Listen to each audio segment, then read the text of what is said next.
ready for me to whisper in your ear?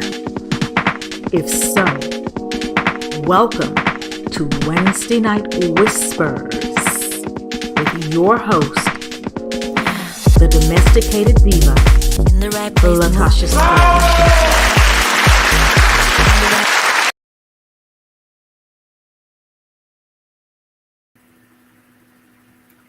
All right, good evening, afternoon, or morning, depending where you are in the world.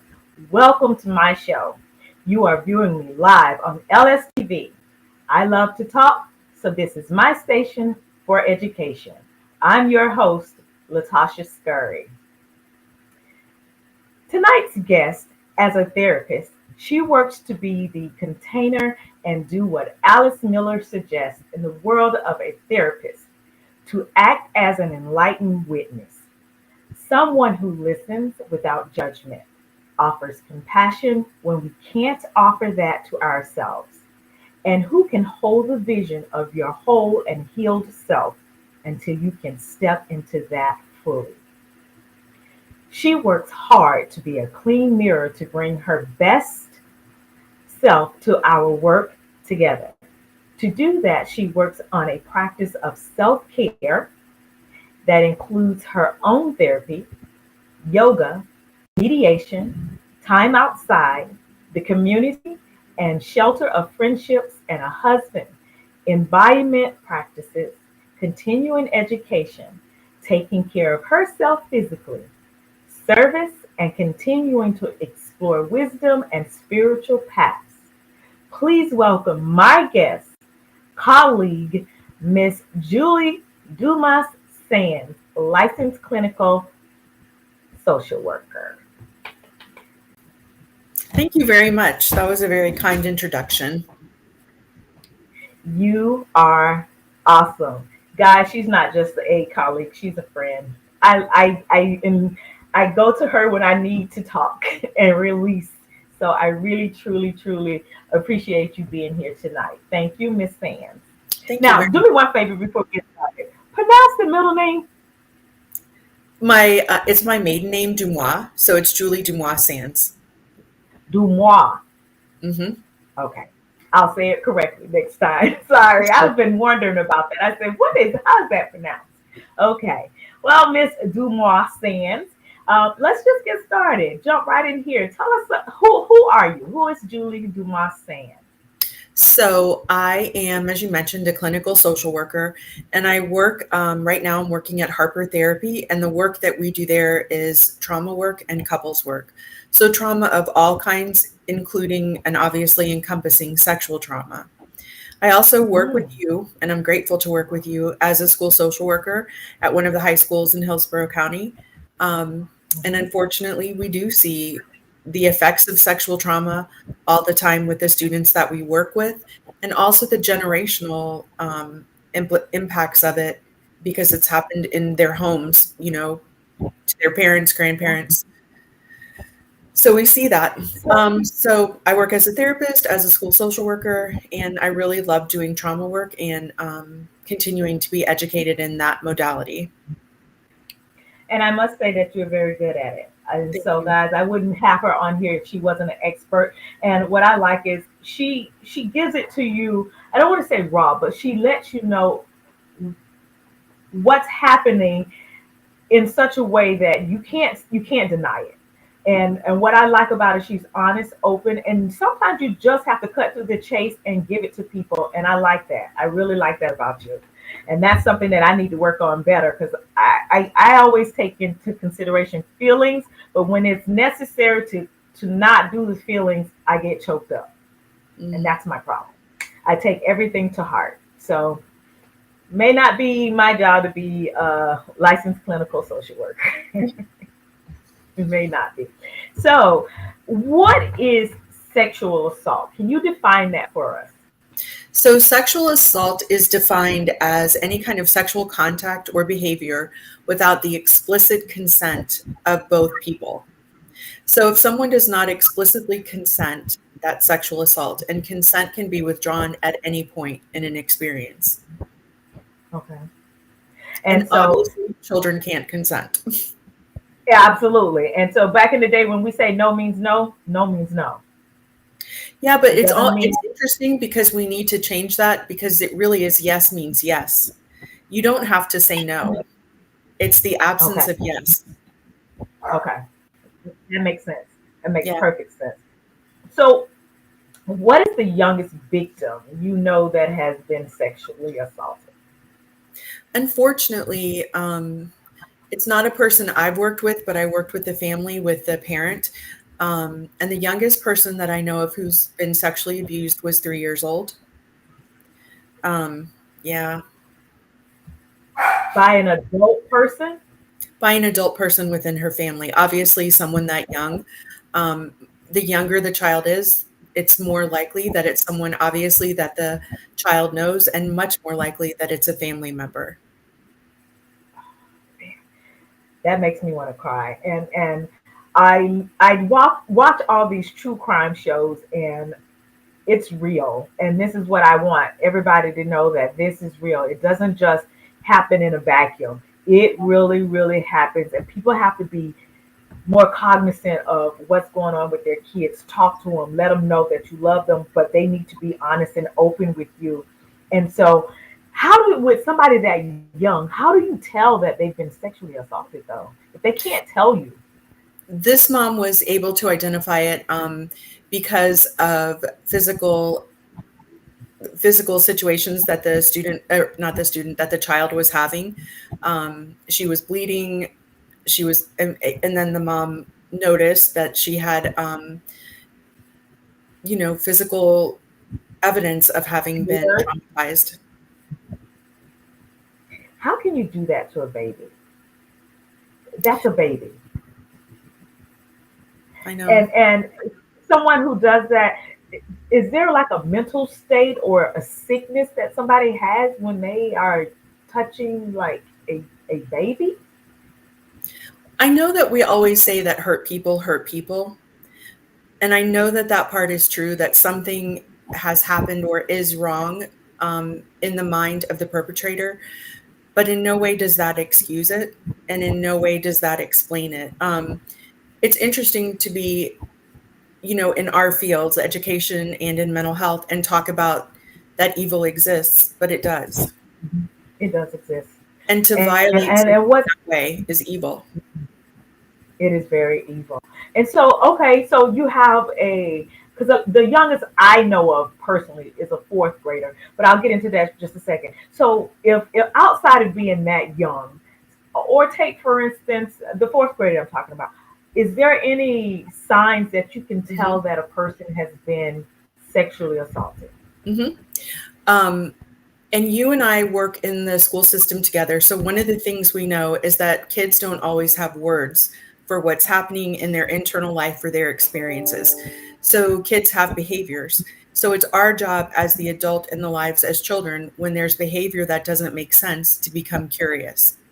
So if you have a child who all of a sudden starts wetting the bed, is having nightmares or night terrors, um, from one day to the next, like insists on changing alone, doesn't want to take articles of clothing off, experiences fear like around certain people, those are really big indicators that something has happened, not necessarily sexual assault, but something has happened.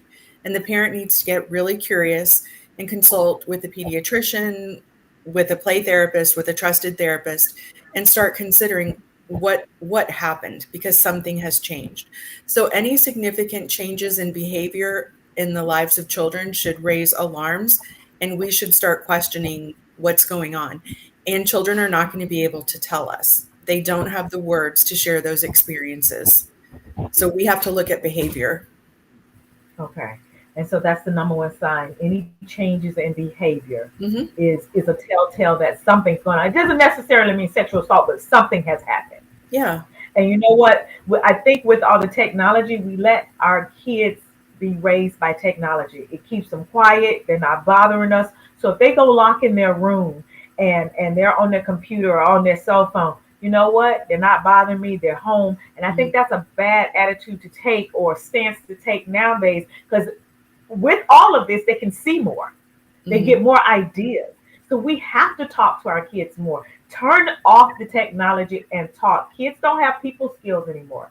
No. They rely on this right here to be their social gathering, and it's getting us in trouble. It really Mhm. is getting us in trouble.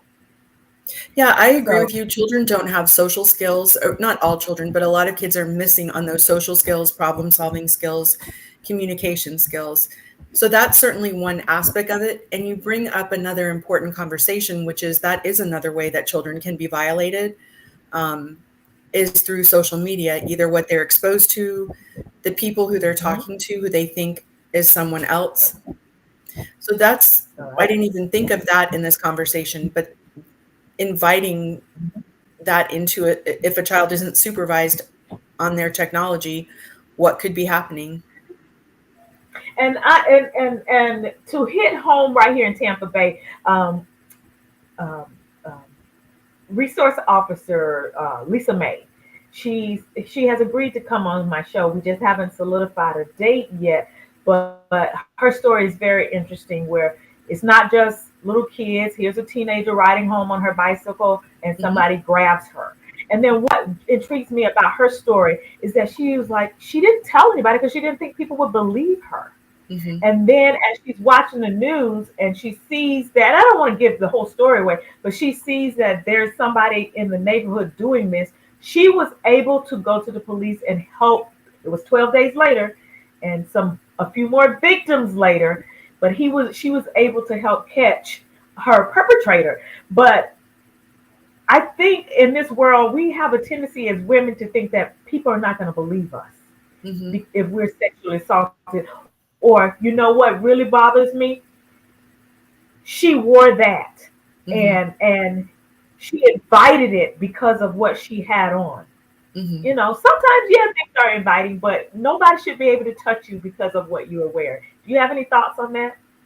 Yeah, one of the things you kind of suggested we talk about are the myths around sexual assault.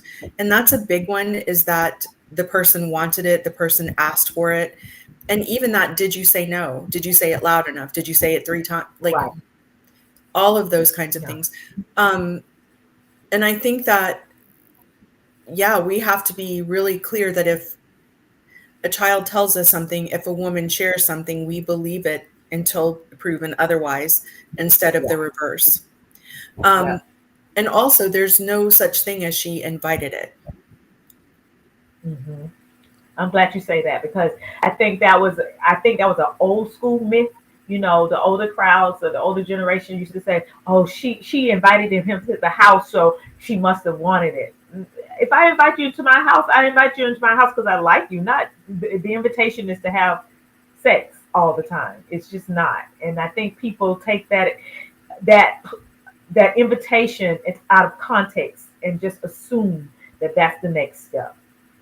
Well, and I think I 100% agree with you. And I think that we've done a lot of monitoring and policing of women and girls and women's bodies. And I think the emphasis needs to be on men and boys and hmm training them and teaching them limits and boundaries. I don't know if you remember during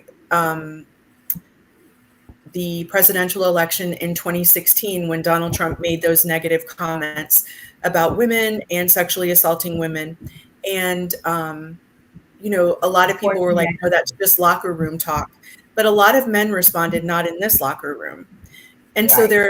so really we need to shift how we think about locker room talk, what's acceptable, and ask men to be part of the solution. Right. Instead of women And taking responsibility for not being assaulted, men need to take responsibility for not assaulting and changing culture.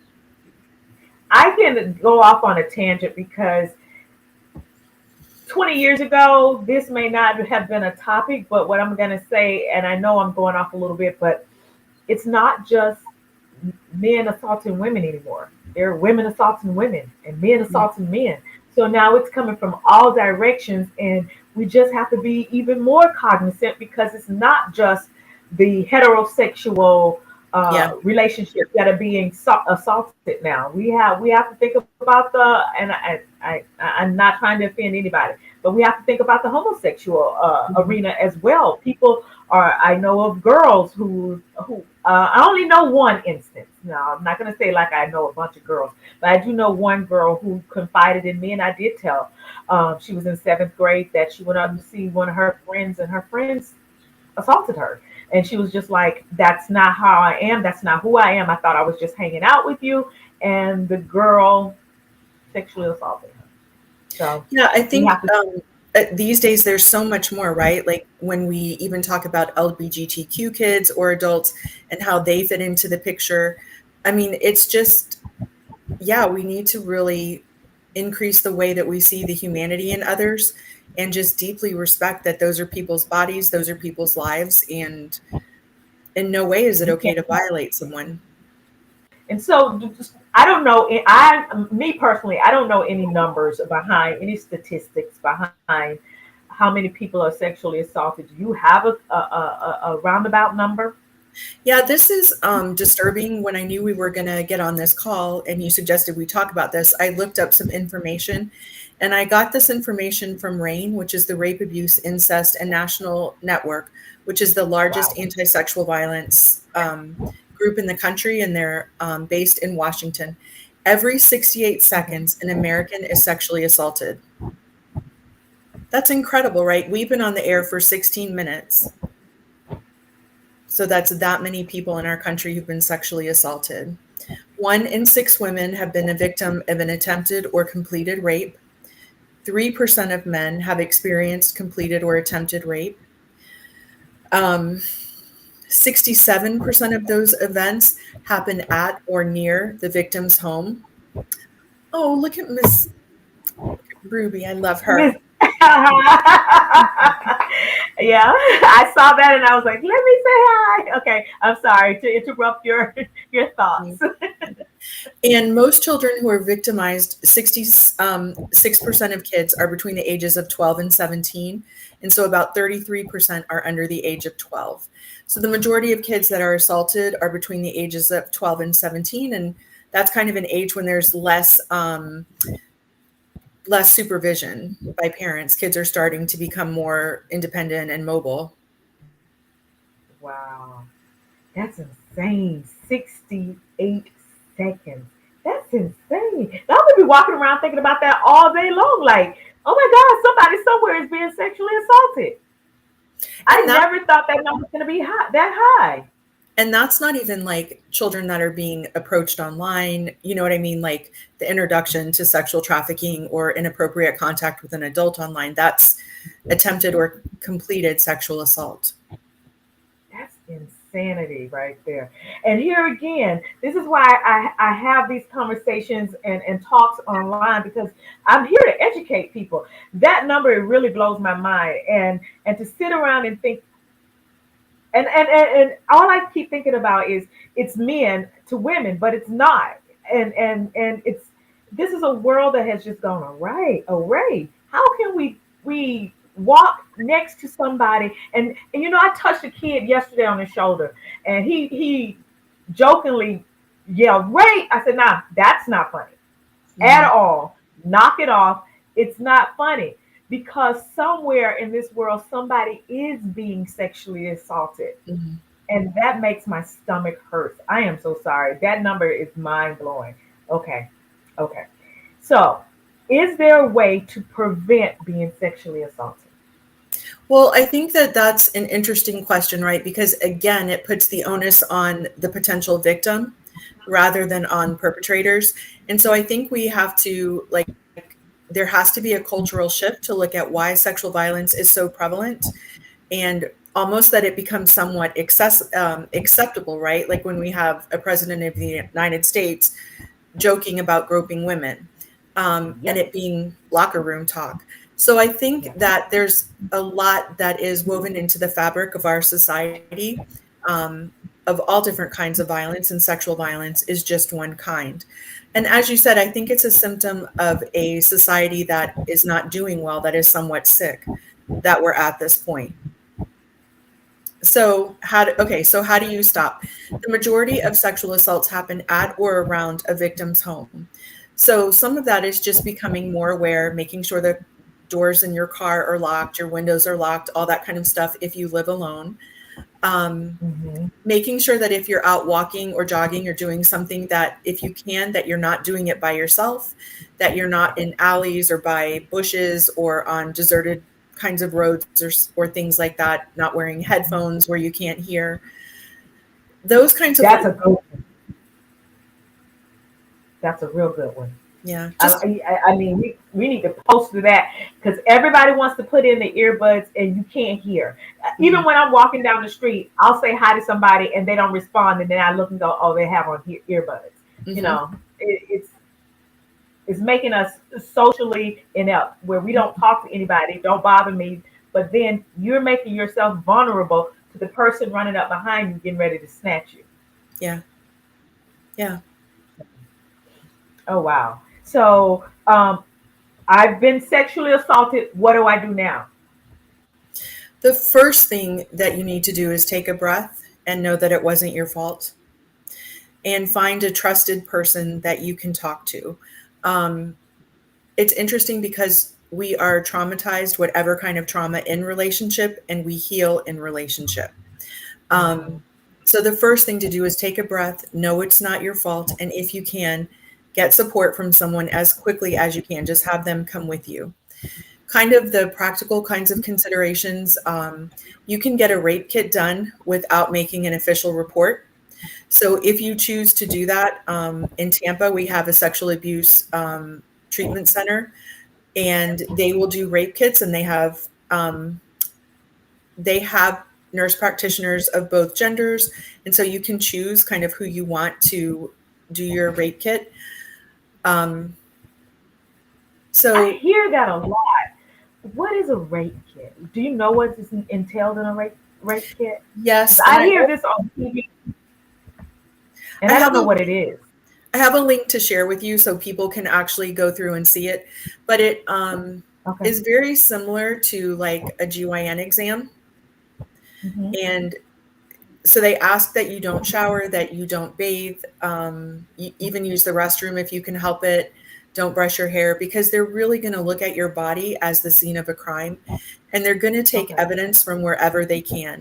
So it's an Okay. exam where your body is examined for bruises, for injuries, and then also collecting different kinds of biological evidence, Hmm. semen, hairs, um, skin, all that kind of stuff. It's a very dehumanizing way to look at it, but your body is a crime scene. So it's really letting yourself be examined just for that period of time and for evidence to be collected. And again, you don't have to make a report, but the evidence is collected should you ever decide to take action. Okay.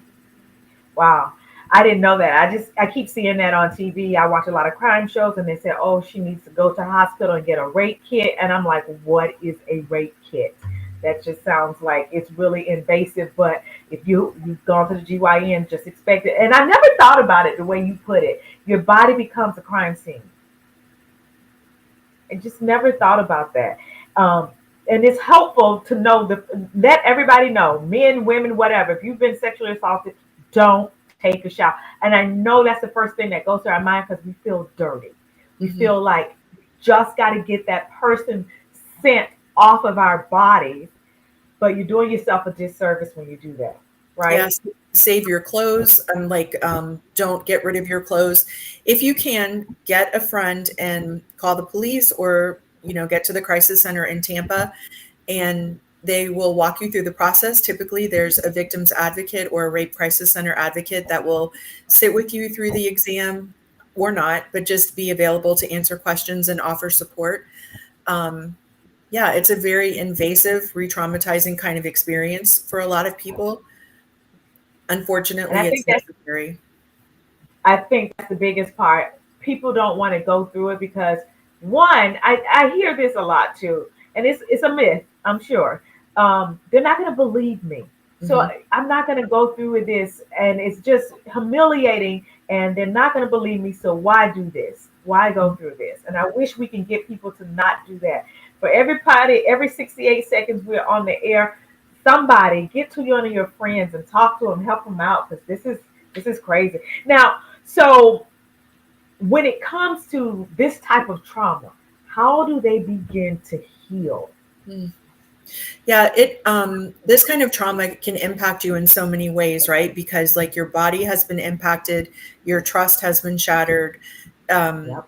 it's an intrusion into your mind, how the schema of how you see the world, it assaults your sense of safety. It's so many levels of trauma. Um, Hmm. so the biggest part is just to acknowledge that it happened, believe yourself, right? Because even women can gaslight them, or victims can gaslight themselves. It was my fault. I didn't say no. I shouldn't have worn this, been there, whatever. Um, like let yourself off the hook and acknowledge what your experience is. Talk to a trusted friend or adult, a therapist, a coworker, a faith leader. Um, and just start talking about it. And if you're willing to go to therapy, there are specific trauma treatment protocols, eye movement desensitization and reprocessing, accelerated resolution therapy. There are a lot of specific trauma protocols that can help a person move through this quickly. It's unnecessary to suffer for years or decades. You can work through the trauma. But So, okay, go ahead. No, no, keep going. Keep going. again, we're traumatized in relationship and we need to heal in relationship. This isn't something that's easy to do on your own, and it's not necessary to do on your own. There are people who will So, believe you. when, okay, so as a licensed clinical social worker, somebody comes in and they share with you that they've been sexually assaulted and they tell you who it is, but they don't want to go to the police. Are you bound up to confidentiality, or can you report that person? Mm. Um, our ethics in social work state that if a child has been violated, we have a legal obligation. We're mandated reporters, as are people in the school system. So if a child has been exploited or hurt in any way, we are obligated to report that. um, If, if it's an adult, if it's no, an adult, no, no, not even if they tell you who it is. no. No. Our obligation is to maintain client confidentiality. All right. Well, I know there's some people out there, and I agree with you, Ruby D. This is immensely useful information. I know there's somebody out there somewhere that's hurting. If you are a true friend and you see some changes, and talk to them, get them to go and report it. The biggest thing they can do is to report it so they can begin their healing. You Mhm. can't heal until you reveal what has happened to you. Is that correct? I mean, that's my position. I'm not going to say nobody can heal without sharing it, but I think it's unnecessarily difficult if you don't share it. It's that thing, we're wounded in relationship and we need to heal in relationship. And there are so many ways that people can heal. There are body therapies, there's trauma work, there are support groups. There are so many ways to connect and be healed. Um, and it's just to offer that to yourself, no matter what has happened, just to understand that you deserve to heal, you deserve to be whole again and recover from what happened. So, is there a statute of limitation on being sexually assaulted? Like, if it's 20 years later, can you still go after your perpetrator? I don't know the answer to that question, and I don't know if it varies state by state. I really don't know the answer. I think that would be something you'd have to consult with an attorney or law enforcement about. Hmm. I'm just curious because uh, a lot of times, like that fourth grader, I don't know what happened to her. Her father was sex trafficking her, and it's so weird. The that happened in another city, but my first summer here as an administrator, do you know what training I was sent to? No. Um, it was sex trafficking, and I was sitting there looking like, why am I here at this training? And then when the lady began to speak, and she said that Tampa was the number one sex trafficking city in the United. I thought she was about to say Florida. She said in the United States. I said, and I just moved here. I was shocked. I did not know that. Do you want to know something even more disturbing? There is, oh, Alexa alarm is going off. Sorry. Sorry, Alexa. I have one too. Um, but there is data to support the fact that within 24 hours of a female child being taken into foster care, that she's approached to go into trafficking, and most of the time by another girl. So it's really like sex. Yeah, like, oh, this guy will pay for this if you do that, or this guy's my friend. It's a very slow grooming process, but girls are given the option to join someone who can offer them things, buy them things in exchange for sex. And I don't know if you know the answer to this. Do you believe or do you think that it's attributed to having maybe single parent households where they're missing that fatherly love? So some guy comes along and offer you this and that, then it's okay. He's out for my betterment. Do you think that has anything to do with it? Um, Possibly, but I think it's the wrong question. I think the question is, why do men, or why does anybody feel like they can sex traffic someone? Again, it's Okay. putting the onus on the victim, and in this case, the single parent, rather Right. than the problems of society. And I remember working at a school here in Tampa, and I'm gonna tell you how real it is, young ladies. If anybody has a young lady in Tampa, I was working at a high school, and this young lady ran into the school, and she was saying some guy just tried to grab me outside in a silver van. The resource officer went out, but it was too late. She was able to get away because he tried to pin her between his van and the fence, Mhm. and she ran around and she was able to get away from him. But she was like, I could, if I saw him again, I would be able to describe him. When she ran into the school, she was screaming, Mhm. screaming, and we were like, it caught the attention of everybody. We're like, what is going on out there? And she ran straight to the resource officer, said, this guy just tried to grab me. And unfortunately, it was out of the view of the camera, of the Mhm. school camera, so we couldn't see. But that's just how easily and bold people are trying to grab kids, just like right off the street. Mhm. And I was like, here she is walking to school, and now she's going to be traumatized by someone trying to grab her right off the street. Mhm. It's incredible. It's incredible. Yeah, that's like the very overt kind of attempting to grab someone. But there's the very covert kind of grooming that happens for people to be introduced to sex trafficking and sexual abuse. Do you really think, not really, but do you think that it's more common for a friend to talk somebody into it than some random person? Hmm. You think that's more common? Yep. I mean, what we know is 67% of assaults occur near someone's home. And with children, it's primarily people that they know that their parents know. And see, I had this uptight feeling. I did not let my girls spend the night with people. I'm sorry, at all. It was, the answer is no. I'm so Mhm. sorry. I don't know what goes on in that household, and I didn't want people to say, "Well, my daughter spent the night at your house." My husband, it was so uneasy with girls. He said, "I will go get a hotel room if it's a bunch of little girls over there because I don't want my name in nothing." And it wasn't that he was going to do anything. He was just like, that's it. It made him uptight. I said, Mhm. you're fine. You're fine. Everybody knows you. You're fine. He was like, I don't like this. And so he would have like second thoughts when it come to having a bunch of sleepovers. I had to have them. I had two little girls. And Mhm. so for their birthdays, that was the only time I really did it. But he was just like, count me out. I don't even want to serve anybody. I'm going in the room. I did my job by barbecuing it. I'm going in the room. Leave me out of this. I said, that's your wish. I got it. And I understand because you have to be Mhm. so careful what one little kid go home and tell their parent and might not even be true. But here again, you're being investigated because somebody said something that wasn't even true. And Yeah, little girl, go ahead. and for us who work with children and in school systems, that is a big risk. Like, we always have to be above any question. And he was adamant that I do not want to be around any little girls.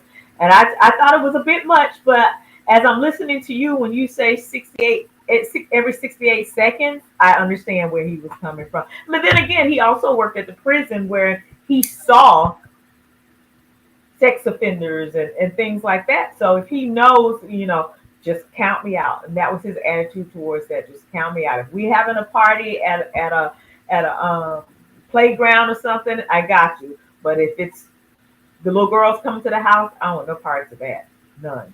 And I took his wishes into consideration, and I gave him what he wanted, because I didn't want anything.